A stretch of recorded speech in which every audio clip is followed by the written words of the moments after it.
दासाय नित्याय परमात्मने सौभद्र सुभद्राभ्याम जगन्नाथाय ते नमः।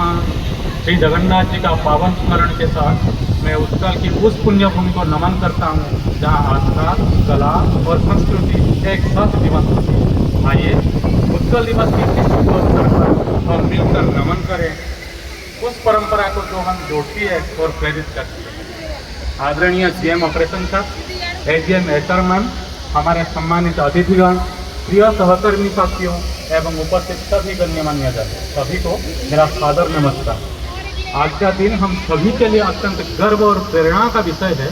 हम यहाँ उत्कल दिवस के पावन अवसर पर एकत्रित हुए हैं, जो न केवल उड़ीसा के गठन का स्मरण है बल्कि एक संपूर्ण सांस्कृतिक चेतना का उत्सव भी है। सबसे पहले मैं आप सभी को इस ऐतिहासिक दिन का हार्दिक शुभकामनाएं देता हूँ। इस कड़ी में, इस श्रृंखला में, इस संदर्भ में मैं एक बात बताना चाहूँगा।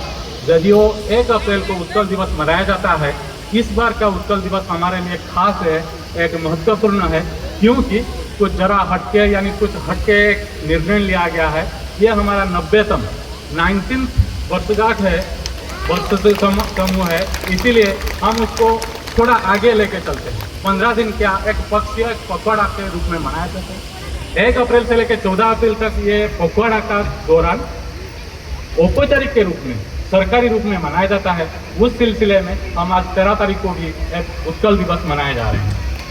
1 अप्रैल 1936 को उड़ीसा भारत का पहला राज्य बना जिसे भाषाई आधार पर गठित किया गया था, इसलिए हम गर्वी भी है। यह दिन लाखों लोगों की सांस्कृतिक पहचान, स्वाभिमान और संघर्ष का प्रतीक भी है। उत्कल, उड़ीसा का पुराना नाम उत्कल, आप जानते होंगे। उत्कल का अर्थ है उत्कृष्ट कला की भूमि, और यह नाम अपने आप में सांस्कृतिक विरासत को बयां करता है, जिसे उड़ीसा ने न केवल सहेजा है बल्कि भारत और विश्व का उपहार स्वरूप दिया है। यह भूमि है जहां सम्राट अशोक ने कलिंग युद्ध के बाद अहिंसा और धर्म का मार्ग अपनाया था। अभी भी इतिहास में पढ़ाया जा रहा है, जहाँ पे कलिंग युद्ध हुआ था, दया नदी था, दया नदी का पानी खून के वजह से लाल हो गया था, और वही लाल जल को देख के, लाल पानी को देख के खुद चंडाशोक धर्माशोक में परिवर्तन हुए थे और बौद्ध धर्म के प्रचार किए थे। और सिर्फ उड़ीसा नहीं बल्कि विदेश, श्रीलंका तक और तिब्बत तक भी बौद्ध धर्म का प्रसार हुआ था, और अशोक ने ही किया। उड़ीसा की मिट्टी से करुणा, शांति और मानवीय मूल्यों का प्रसार हुआ। पुरी का श्री जगन्नाथ मंदिर, कोणार्क का सूर्य मंदिर और भुवनेश्वर का लिंगराज मंदिर, ये सभी स्थापत्य कला का अद्भुत उदाहरण है, जो आज भी श्रद्धा और गौरव का केंद्र है। ओडिसी नृत्य, रघुराजपुर की पटचित्र कला और कवि जयदेव जी का गीत गोविंदम जैसे काव्य रचना है उड़ीसा का समृद्ध सांस्कृतिक धरोहर का जीवंत प्रमाण है। यहाँ की लोक कलाएं, त्योहार, जनजीवन भारतीय संस्कृति का गहराई और विविधता प्रदान करती है। हमारे जीएम ऑपरेशन साहब, एजीएम एचआर मैम की गरिमामयी उपस्थिति यह समारोह को और भी विशेष बना गया है। सर, आपके नेतृत्व और प्रेरणा से हम सभी निरंतर प्रगति की ओर अग्रसर हो रहे हैं। जीएमआरसी जैसे संस्था में जहां देश की कोने कोने से आए लोग कार्यरत है, वहां इस प्रकार के आयोजन हमें हमारे विविधता में एकता, यूनिटी इन डाइवर्सिटी को स्मरण करते हैं।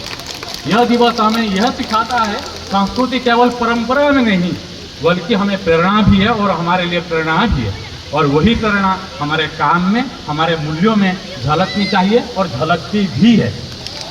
अंत में आयोजन समिति को धन्यवाद देता हूं, जिन्होंने इस कार्यक्रम को साकार रूप दिया।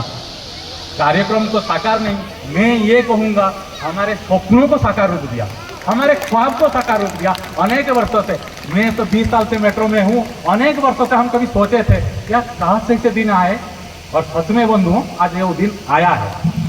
आइए हम सब मिलकर इस दिन का सांस्कृतिक चेतना, एकता और गर्व के साथ मनाएं। इस सिलसिले में मैं उस भूमि को वंदना करना चाहता हूँ छोटों से श्लोकों के माध्यम में।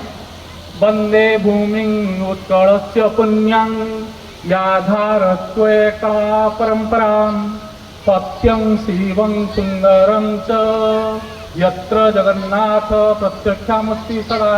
अर्थात मैं उस पवित्र उत्कल भूमि को प्रणाम करता हूँ जो कला की परंपरा का धारक है, जहाँ सत्य, शिव और सुंदरता का वास है, और जहाँ भगवान जगन्नाथ स्वयं निवास करते हैं।